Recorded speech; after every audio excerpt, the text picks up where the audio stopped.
Jeff, welcome to the show. What's happening, buddy? How are you, Brandon? Tiki? Doing okay. Thanks for having me, boys. Pleasure, man. What made you want to do this book, and what kind of research went into it? Well, I've been working on it for about 4 years. Oh, wow. So a lot of research went into it. What'd you type, 6 words a day? 4 years. I mean, come on, man. Listen, there is an art to procrastination that I have mastered. I know that very well. I was sitting there one day watching pitchers get babied and trying to understand why these guys they're paying $6 million to sign out of high school or college are throwing only 1 or 2 innings at a time. And I could not get a single good answer. So that made me ask the question, okay, how much is baseball spending a year on pitchers?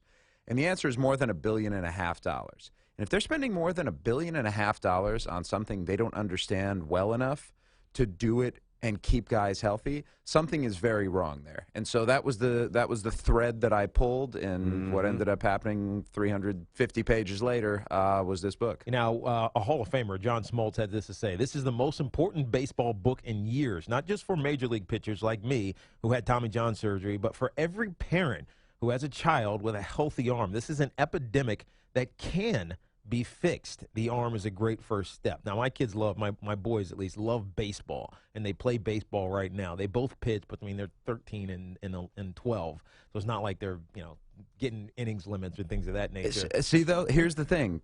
That matters. Like, it starts that young. That's the question I was going to ask. What could when I read this book, what can I take from it and teach my 13, soon to be 14-year-old son? That there are things that parents can do with kids starting. I mean, my son is 8 years old, and he's starting kid pitch baseball this year. And it's painful. I remember those years. Oh yeah, I'm not looking forward to the games full of bases loaded walks. All 13. I'm trying to teach the kids command over velocity. Trust me. Yep. Just let them hit it. Yeah, and here's the thing, though. I know there are going to be a lot of pitches theoretically, but none of the kids on that team are going to throw more than 1 inning or 30 pitches at a time. Because here's the issue. Major League Baseball, which has these recommendations on pitchsmart.org, which I recommend every parent goes to look at, says that kids that age can throw 50 pitches in a game.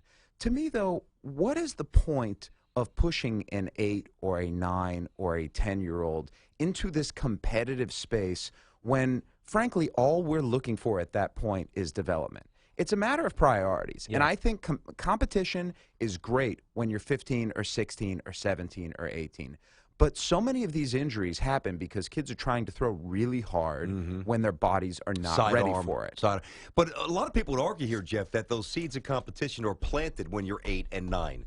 That you can't just walk on a field when you're 15 and all of a sudden have this competitive fiber if it's not organically built. Unless you have a God-given ability. From the time you're a kid. Uncanny. So I can kind of see both sides. I do understand that, but I think the competition is always inherently and naturally there.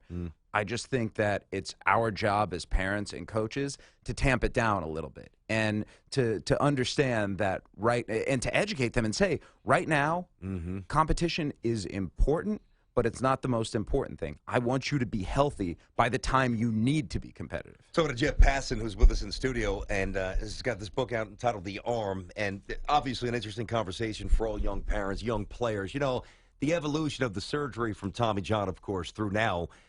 Initially, like the ACL back then, it was a death knell. It was like, It was, wow, this is just the last resort, and hopefully this ligament somehow doesn't become frayed again. We'll see what happens. But it's kind of morphed into almost a preemptive move by some parents where this is very scary, where they're electing to have the surgery, but they don't need the surgery. Well, that's actually a myth. I have not found a single person yet who has undergone a surgery when they don't need it, because it doesn't make sense. Well, how can that be a myth when people around the game, guys who do this for a full living, they reference that almost as a point of, like it's a fact. I think what happens is parents ask. Because parents do think, oh, well, people come back from Tommy John surgery throwing harder and people come back better. And there are reasons for that. The reasons that sometimes you have pitchers coming back is because they spend a year rehabilitating their shoulder and strengthening it. And because in their case, the ligament, let's just think of it like a tire. The tire is a bald tire because year after year, pitch after pitch, throw after throw, they wear it down, and you're putting something fresh in there. But the fact is, the best ligament you're ever going to have is the one you were born with. And if you're throwing on a transplanted ligament, the likelihood of it breaking down is pretty significant. And the lifespan on these ligaments tends to be about 7 to 10 years. And so when Tommy John surgeries are happening on 15 and 16 and 17-year-old kids, the fact that the idea that they're even going to make it to 30 in the big leagues if they make it there is foolish, because it's going to break again.